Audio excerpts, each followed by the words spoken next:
Hello everyone, my name is Loki and welcome back to Minecraft. I recorded an intro for this video, but I did it very poorly because again, I took a break from YouTube, so I'm just getting back into the, making videos again. So, I'm still gotta getting used to the fact of, talking to a camera and sounding somewhat coherent in my speech. But I was looking at the marketplace here, and I have plans on expanding this place, primarily here, which I did terraforming, and I have a time lapse of doing that terraforming, but I really don't feel I would use it. But my point is that I want to expand it that way. I want to expand the marketplace that way, but I also want to kind of transition it from marketplace to kind of homes and like livable areas. So, and because of that, I don't know how I would go about doing that. So I kind of experimented in a separate world, like my creative world of this, which is the previous version of this world, where it doesn't even have the new Farmville. What it does have is just, the marketplace. And I've been kind of messing around with it, trying to figure out if I can do anything fun with this. Because it is kind of bland. It's bland. Like, there is absolutely nothing special about this place. There's just a bunch of market stalls. And yeah, all cool, different colors, but like, really? Is that what's supposed to make it special? The different colors? Because they're all the same, 18 bits of wool that, everyone knows. So it makes no sense to me. So I want to kind of try and do some fun things. Like having a few of these lanterns and a few of these street lights kind of like hanging from balloons or whatever, and maybe having a few like push carts, like hot dog carts, kind of. I don't know how I would describe it, but like little pop-up stands and whatever. And like I really want to make this marketplace an absolute dream to look at, and I really don't have no idea how to do it. So I'm gonna throw a bunch of ideas at the wall and see what sticks. So I'm gonna head back to that creative testing world. I'm gonna play with some things and I'll come back to you with my answers. Hello and welcome to the creative version of my survival world. You can tell it's the sort of creative version of my survival world because there's a giant creative sign in the sky. When I was, creating this world, I kept accidentally going to this one instead of going to the survival one. So to kind of help my big goopy gamer brain, I put a creative version in the sky because, sometimes I just forget. Anyways, so I have done a couple of things to make the marketplace look absolutely stunning. And what I have added is just a couple little things that just, I don't know why, it just ties it together so well. So the center here is really, really bland. As I've said in the previous clip, this is kind of bland. There's not a lot of variety in how the marketplace is. There's not a lot of variety. So what I decided to do is I decided to add these balloons. Because why not? Why not? And these balloons, they kind of serve a dual purpose because not only do they bring a bunch of color into the center of the marketplace, they also act as street lamps. And, because these street lamps here they're street lamps, they work, they're cool. But I added these balloons to make these street lamps where it would look kind of ugly to have a street lamp in the middle of the street. So I decided to make them just a balloon, technically, to hold up the beautiful little street lamp. Anyways, so another thing I've added are these little archways. These little arches are kind of light up these stairways, and I've added them both here and here. And I like them because they really do brighten up and add light, bridges, and staircase. But yeah, I really do enjoy this. But this is why I brought you here, is that I need to explain what I'm going to be doing in this area. So this here is going to be the kind of splitting line between the marketplace and the kind of living quarters for everyone that, works in the market. So what's basically gonna be happening, they're gonna be very close, kind of tightly knit little spaces. As you can see here, as you can see here, these are tiny little homes. These are tiny, tiny little homes. They're just, you know, meant to serve a purpose of, hey, the people that do live here, they kind of, the people that do live in these homes work in the marketplace. So they spend a lot of their time just in the marketplace. So they don't really need food because they don't really need a place to, you know, cook food. They don't really need a place to store a lot of things because a lot of things they store and sell are in their market stall. So yeah, it's kind of, that's kind of my explanation. It could be bad, it could be great, I don't know. I'm not great at explaining things, as a lot of people have known. But yeah, these tiny little, small, tiny little homes are basically going to be put like are basically start from this line and just gonna go way the hell down that way. And they're probably stopping around this. And I want to say kind of like just at the end of this road is when I want to stop the really super compact living and start stretching it into more farmland and kind of, you know, and kind of like, you know, around the end of here is going to be a lot of very tight-knit, very cramped living spaces. So yeah. Then after, you know, the cramped living spaces are up and done, we're probably going to be stretching this into, you know, a forestry business.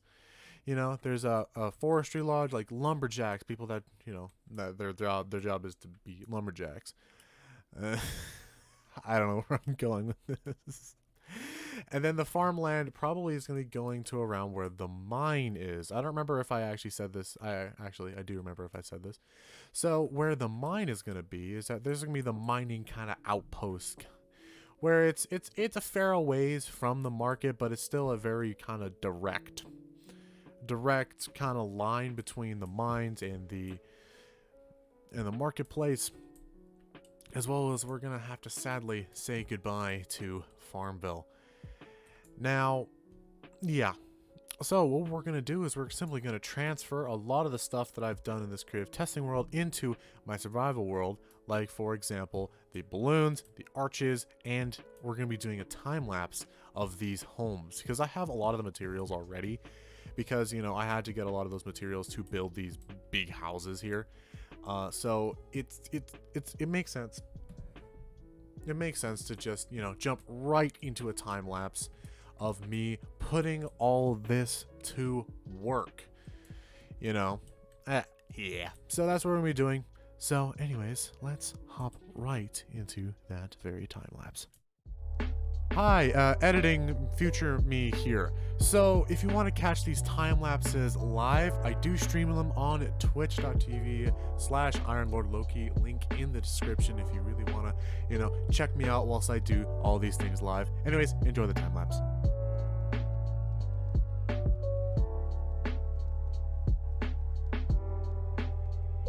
All right. So this is done. As you can tell, it's done. It's done. But I'm actually kind of a little on the fence about the way I built this.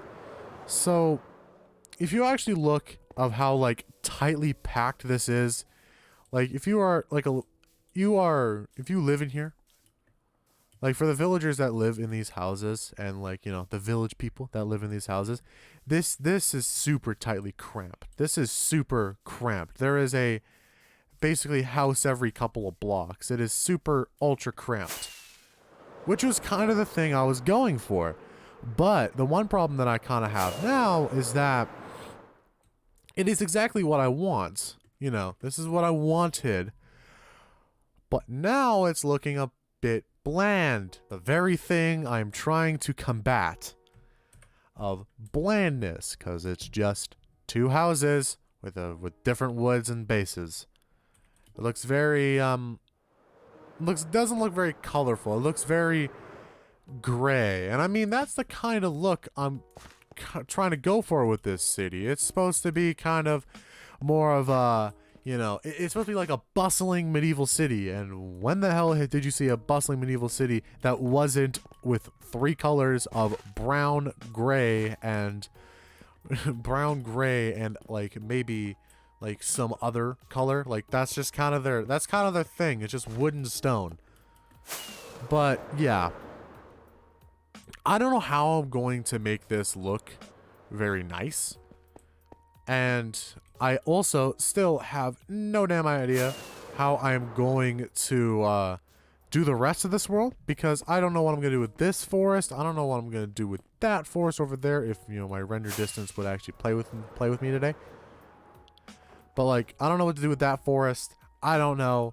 I guess we're going to just figure it out as we go along. But this is, I like this. I really do. It really does feel as if it's like a medieval village. And that's the look I'm going for. It's supposed to be a medieval village. It's exactly what I'm going for. So, now that that is done, it's time for us to move on to the other things. And that those other things are just simply balloons and street lamps. So, are you guys ready for another time lapse? Because Lord knows I'm ready. Because, you know, I like time lapses today. So yeah, I'm just gonna full send, and we're gonna do some time lapses. So yeah, alrighty boys, let's jump right into the time lapse.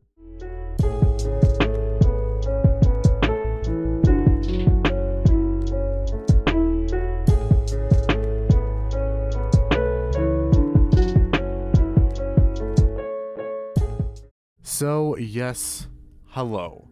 Might be weird to see the webcam in the videos that I don't usually put webcams in, but I want to take this time to wish everyone an amazing, happy, Merry Christmas. The day I'm recording this is the 7th of December, and I'm already in the Christmas mood. As you can see, I already have a Christmas texture pack installed. I know it's in the middle of the video that it's installed, but I needed to get some Christmas in me, and this is how I'm doing it. So, with that being said, let's get back to what I was originally going to be doing. So, the balloons are actually looking pretty good. I am thoroughly enjoying the balloons. The balloons bring a lot of color to the beauty that is the marketplace, as well as the arches, I guess you could call these. I never really gave these a name, did I? Like, these, if you saw in the time lapse, I added a third one because, you know, I went back in the creative testing world and I realized that I put a third one in between that one and this one. So I added that, and I completely forgot to record the other ones over there, but that's just it. So I am very much loving the way that the marketplace is looking, and I think we should do one final thing, and that is, because it is Christmas, I think we should place some snow and make it feel like Christmas. So yes, I'm gonna quickly place down some snow off camera. I'm not gonna subject you guys to another time lapse, but I'm gonna quickly throw all this down, and then we'll get back to what the rest of this video has to offer. So after we built all those homes for those lovely villagers back for the market, I think it's time we get back to moving farms from old Farmville, this, to new Farmville, this. And what we're going to be adding to Farmville, or not really adding per se, but more transferring, is the sugarcane farm. And since I'm going to be updating to 1.16 relatively soon, I want to make sure that the sugarcane farm isn't zero tickable, because that is a change that happened in either 1.16 or 1.17, where zero tick farms no longer work because zero ticking has been solved. So what I have done over the past couple of days is that I have placed stone squares to kind of give myself an idea of where I want certain farms. For example, this is going to be the iron farm. I'm going to transfer all this stuff right to here. Then for here is going to be the wheat, carrot, like the crop farm. And right here is going to be the sugarcane. Now, sugarcane farm is actually extremely simple, and I probably have all the things I need for it. So Yeah, I'm just gonna clear this out and build it. Sound good? Because I think so. Anyways, let's get into it. All right, we've cut out the space for the sugarcane farm. I want it to be kind of right next to the bamboo farm because they are similar in operation, being that they both use flying machines and hopper minecarts to pick up the items. So, you know, I wanted to keep all of them kind of close together. I don't know why. It's just, I felt like it. So now it's time to make this area spawn proof and then start building. All right, so now we have a spawn proofed cut in the terrain. You know, if I had world edit, I could have done this in 30 seconds, not 40 minutes. Sometimes I think, why do I do these things to myself? But then I think, well, it's fun. It was fun anyways. I got to watch anime. What's there not to love? Anyways, so I'm not gonna do a time lapse for this because I've already given you guys enough time lapses to choke a horse. So I'm gonna do a kind of cut style, like beginning, middle, and you know, that type of stuff. Anyways, I'm gonna get building and you'll see the progress. All right, so the hoppers and the minecart bits are in place, kind of. So these, by the way, are going to be where the minecart rails are going to be, and the grass is, of course, where the sugarcane will be. Now, this is gonna be this is actually an extremely simple farm, as you know, a lot of the farms that I do make are fairly simple. The only ones that are ultra complicated are the tree farm that I made, because you know, Il Mango made it, and he's a damn genius. So that's a very difficult and complicated farm. But this is a fairly simple farm. It's just a flying machine that harvests with hopper minecarts to pick up the items. You know, fairly simple stuff. Alright, that's the rails and the grass in place. All we need to do now is we need to then place the water sources and the outer walls, as well as the flying machine and all the redstone bits connecting all this stuff. You know, now that I say it out loud, there's a lot more that needs to be done. Yeah, it's fine. I like me. All right, so the water streams are in place, means we can plant sugar cane right here. Also, yeah, and they see the water is below these leaves, which are immovable objects, and the flying machine is in place. Now all we need to do is now build up the walls, put in the immovable blocks like the obsidian, like the furnaces, to stop this flying machine from flying into the wall or out into oblivion, and build up the walls and plant the things, and we're done. Wow, that didn't take too long. And would you look at that, the wiring, the on-off switch, the everything, she's ready. So yeah, now I gotta go quickly take out the one in Old Farmville, and that will be the episode, because, you know, I'm tired and I want to go to bed. So yeah, I'm gonna go do that. Gone. Reduced to atom. And that's the old sugarcane farm gone. As much as fun as it was to have a zero-tick, ultra-efficient sugarcane farm, because of me updating to 1.16 in the future, I needed to future-proof it, so I had to go with my own design. So, I think that's all the time we have for this episode. Anyway, thank you guys so much for watching. Oh god, oh no. There's a chicken. Okay, I need Anyways, everyone, thank you guys so much for watching. If you liked the video, drop a like, get subscribed, do all the beautiful stuff, and I hope you guys are having a great Christmas. Anyways, everyone, peace. Oot.